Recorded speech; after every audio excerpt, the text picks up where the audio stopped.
Hi, and hello. It's Dr. O, your favorite virtual coach.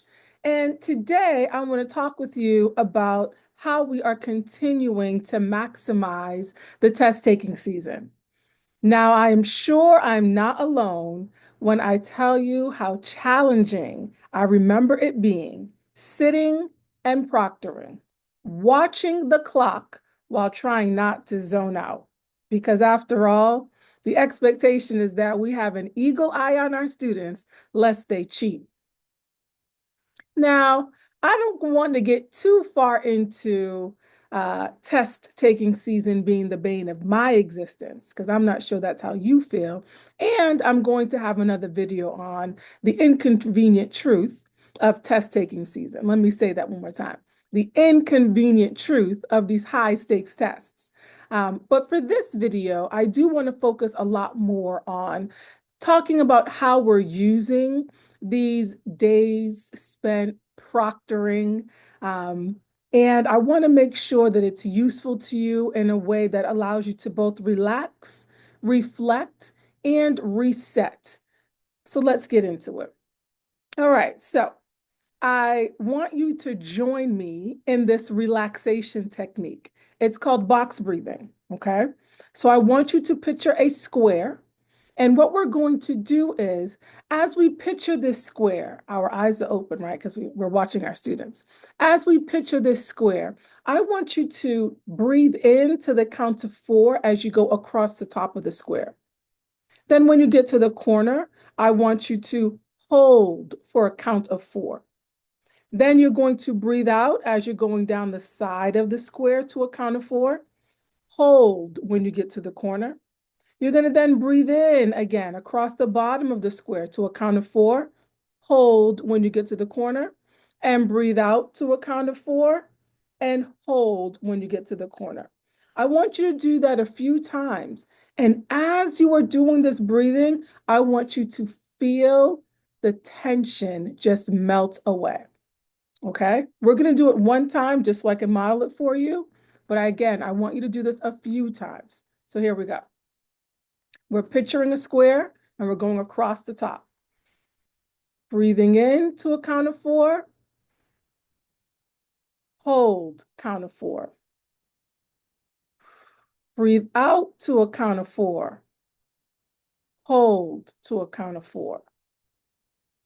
Breathe in again across the bottom of the square to a count of 4. Hold to the count of 4. Breathe in again. Wait a minute, did we already breathe in? Sorry, breathe out. I am not a guided meditating facilitator. I hope you get what I'm trying to do here. All right. You can do this. And don't worry, I have included a free guide in the description box that actually walks you through everything I'm talking about here today. I hope you get it. I hope you understand how important it is to make sure that you are grounded, especially during test taking season, where we are out of our normal groove of always being on, knowing exactly what we're doing, when we're doing it, and how we're doing it to help us move through our day. Sitting still can often evoke restless thoughts. And instead of you being restless, I do want you to be mindful. I want your mind to be clear, and I want you to use this time to your benefit. Okay, so we've gotten ourselves grounded through our box breathing. Now, before we get into the reflection, it would be a good time, right? Because you're doing this during proctoring, it would be a good time to scan your classroom. Look out into your classroom and see, are students still engaged? It might only be a few minutes, or depending on when you're deciding to take part in this practice, it might only be a few minutes that you've started the testing, but wherever you are in that test session, go ahead and pause and scan to see if your students are engaged. It might also be a great time for you to get up and circulate around the classroom. If you've read my blog, you know that you should have peppermint on the days of testing, because giving students a peppermint during testing, especially those students who seem to be losing focus or daydreaming, that shot of peppermint, that blast, helps you to refocus. And this is scientific. And no, I didn't include a reference, but you can Google it. Okay. So maybe circulate around your classroom, help students to reset and refocus with that peppermint. And then I want you to take some time to reflect. Okay. Now, you might do this at the back of your classroom where your students' backs are to you, and you're just looking out into the classroom, and there are 5 questions I want you to think about. The first two are related to your students. Okay. So, who is thriving, right? We are in March and April, right? During test taking season. For me in Massachusetts, our test taking season is March, April, and May. So, wherever you are in the test taking season, take a moment to think about which of your students are thriving, right? Like, no matter where they started off at the beginning of the school year, at this point in the school year, you are like, they are ready for the next grade. I also want you to identify those students who are struggling and are going to need even more of your support as you're finishing up the school year. Okay. 3 more questions. I want you to also think about what is going well in the school year, especially those things that in the beginning of the school year, you were like, this is going to take me out. If this does not get resolved, ASAP, I'm not sure I'm going to last through this school year. So, what's going really well in your classroom? What routines, procedures, what's going really well? And what things have resolved themselves? Something that you thought was going to be a challenge and was not going to allow you to finish up the school year is no longer a challenge.